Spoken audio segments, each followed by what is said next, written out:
finish my No, but answer. do you think Disney's radical left? Well, I think Disney and Ronnie have been in a combat zone for a number of months over what I thought was the right issue as it relates to our young kids and what they're being indoctrinated with. I thought he started off on the right foot on that issue. It is 100%. No, not here. I'm sorry, sir. Do not boo. This is The View. We accept we don't have to believe everything people say, but you cannot boo people here, please. You cannot do it. Please continue. We will fulfill the notion that this is a nation that can become more perfect. And what I am concerned about fixing the structures and the systemic racism that is embedded in the fact of the matter is that we don't have to agree. We don't have to agree on the fact that your definition of systemic. Go up and tell him. Go tell him. Tell him from the mountain. We have to go to commercial. We'll come back. You're going to you guys, I think y'all have commercial breaks. Whenever I get on, we're going to come back. Alright guys, so we got to talk about the cackling hands on The View, who decided to host Tim Scott on the show for today. Now, Tim Scott is running for president in the GOP primary. He's really actually running for vice president because that's the best thing that he can hope to get out of his presidential run.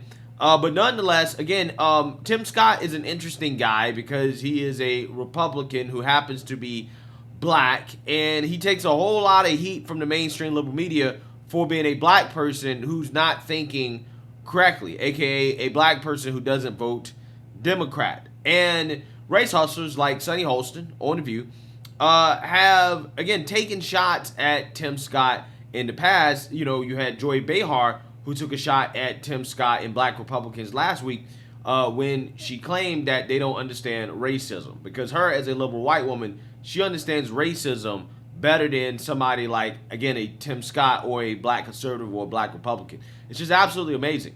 So with that being said, Joy Behar is actually not on this episode of The View with Tim Scott going on the show for whatever reason. She took the day off, but he still had to deal with Sunny Hostin, who's going to confront him on so-called systemic racism. And I want to react to this exchange because I think that Tim Scott's message here is a message that I think most people can get behind in regards to the race conversation, which Tim Scott's message is anti-victimhood, and the fact that we have made progress in this country. Okay, we're not living in Jim Crow anymore. We're not living in segregation. We're not living during slavery. Just because you're black, that doesn't mean that you can't achieve what you want to achieve in this country if you put in the work. It's really that simple, right? But again, people like Sunny Hostin, who again is trying to sell victimhood to people, she can't hear that, right? She can't stand a black man that says, hey, if you put in the work, you can achieve whatever you want in this country regardless of your race. So they're going to get into it here on The View. So I want to go ahead and react to it. I am actually happy that you're here. We have some things in common. You grew up in a single family household, single mother household. I grew up with both of my parents, but raised in the Bronx projects amidst a lot of poverty and violence. And you are the first black senator elected in the South since the Reconstruction. That would be about, I think, about 114 years. Yet you say that your life disproves leftist lies. And Yes. My question to you is, I'm the exception, right? You're the exception. Maybe even Miss Whoopi Goldberg is the exception.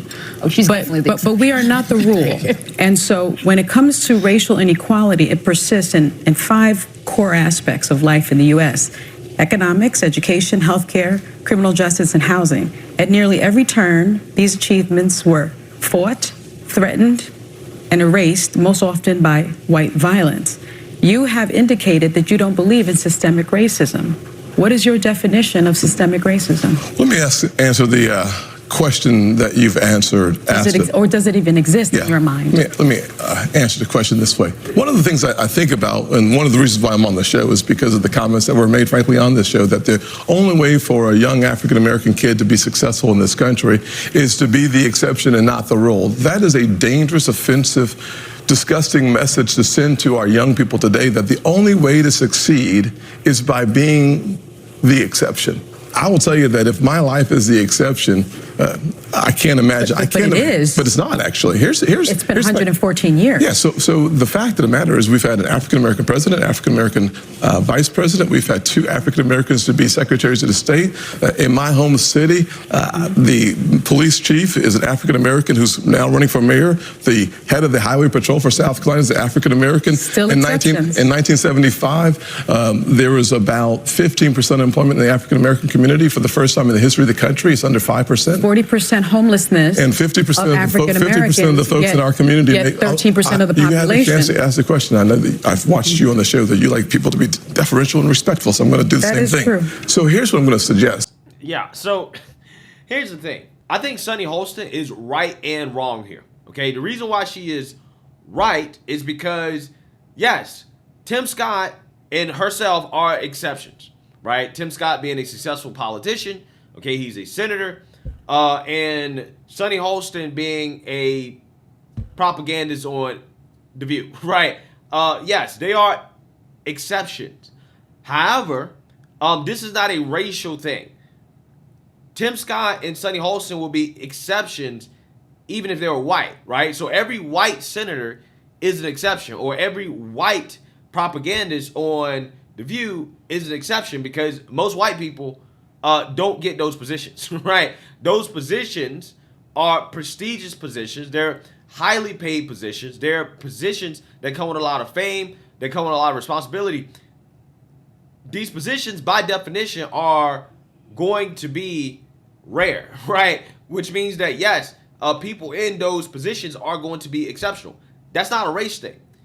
And that's my problem with this. The way that Sunny Hostin is framing this is that she's trying to frame it as if, well, black people shouldn't expect to be senators, or they shouldn't expect to be on The View, or they shouldn't expect to achieve greatness. That's what she's actually trying to say, right? It is the hard bigotry of low expectations, because it's coming from a victimhood perspective, okay? Sunny Hostin is basically saying that, look, we shouldn't hold black people to a higher standard because we're exceptions, right? We can't expect black people to have a certain standard of greatness, okay, in which we judge everybody. We say, hey, look, you know, we're going to hold you to a higher standard. No, we can't do that, right? We have to hold black folks to the lowest standard possible because, again, black people are victims in society of evil white racism.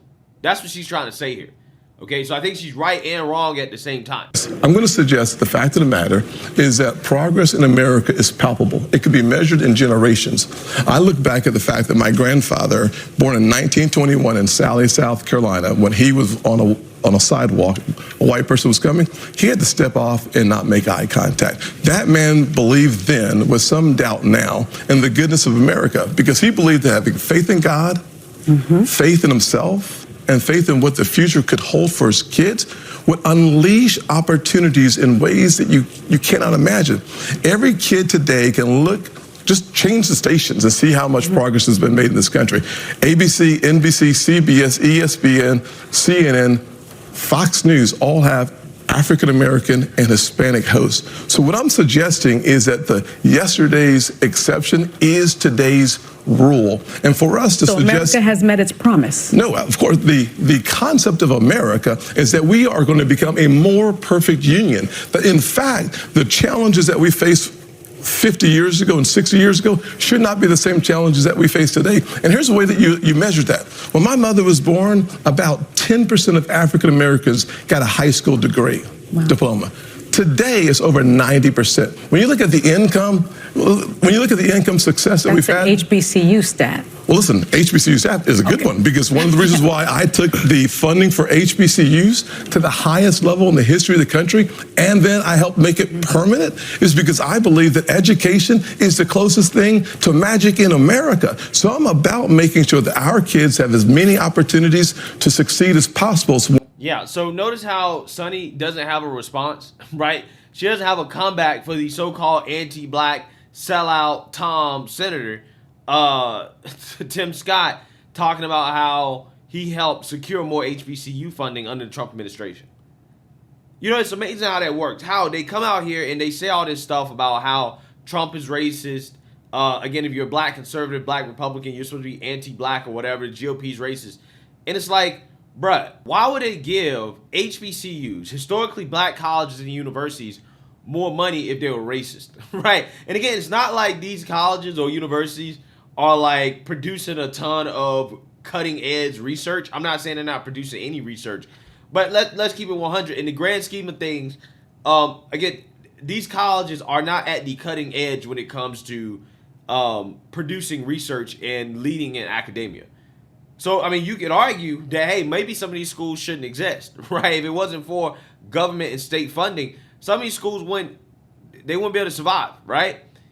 But regardless of that, they still gave the money to some of these schools that were facing financial troubles. So they've helped fund the education of black people. And again, they did something that disproportionately benefited black folks.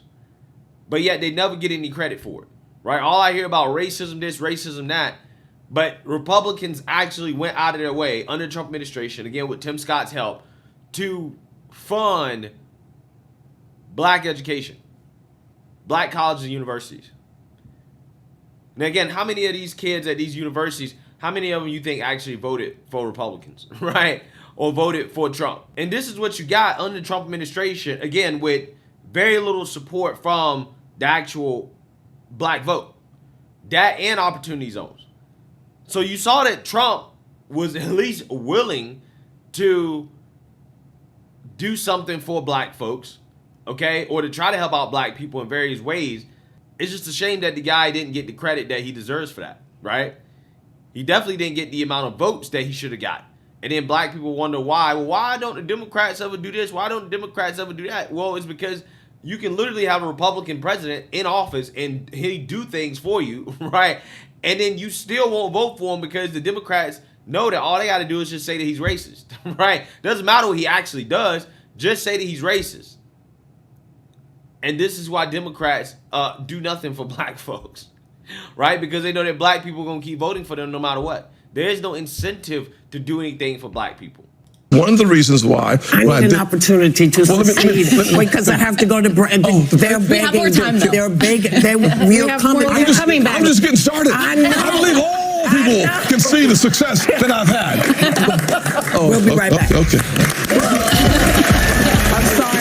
At the end of the day, here's what I think. Regardless of what you believe about whether or not systemic racism exists, to me it doesn't matter because regardless of whether or not it exists, the message still should be the same at the individual level, which is that you should work hard and you can achieve what you want to achieve in this life because being an American citizen gives you the opportunity to do that. You live in a country that, again, despite our flaws, we're not a perfect union. You still can achieve what you want even if you are a minority. Again, look at people like Barack Obama, look at the Tim Scotts, even look at the propagandists, Whoopi, Sunny Hostin on The View. Regardless, there are plenty of examples to show black people or anybody really that you can achieve what you want to achieve in this country, in this life, if you work hard. It's really that simple, right? It's really that simple. Regardless of the obstacles that are in your way, whether that's systemic racism or not, apparently you had a whole bunch of people, a whole bunch of examples of people that overcame that obstacle. Okay, you got immigrants that come to America every single day and then they work hard and they build generational wealth for them and their families, the next generation. Okay, we're talking about immigrants, right? Black and brown folks who come over here and who are extremely successful because they work hard. Now, again, that's not to say that you're going to become a Tim Scott or a Whoopi or a Sunny Hostin just from hard work because obviously they are exceptions. Regardless of race, because of the positions that they're in, by definition, they are exceptions. But you're still going to be pretty successful, right? I guarantee you, most people, 99% of people who truly work hard as they can to achieve what they want to achieve, right? And they have a plan and they're doing everything they need to do the right way, they're going to be pretty damn successful in this country, right? It's really that simple. And telling people that they're victims doesn't help, right? It doesn't help at all. When people wallow in victimhood, they achieve nothing. Again, Sunny didn't wallow in victimhood in order to become a lawyer and to become a host on The View. No. She put in the work. So instead of, again, telling people that they're victims, maybe you should spend more time telling people that, hey, you can overcome whatever obstacles in the way, you can achieve what you want to achieve, and again, and maybe, just maybe, you'll get better outcomes. Let me know what you guys think. Make sure you like, comment, and subscribe. Most importantly, share a Black conservative perspective. Peace.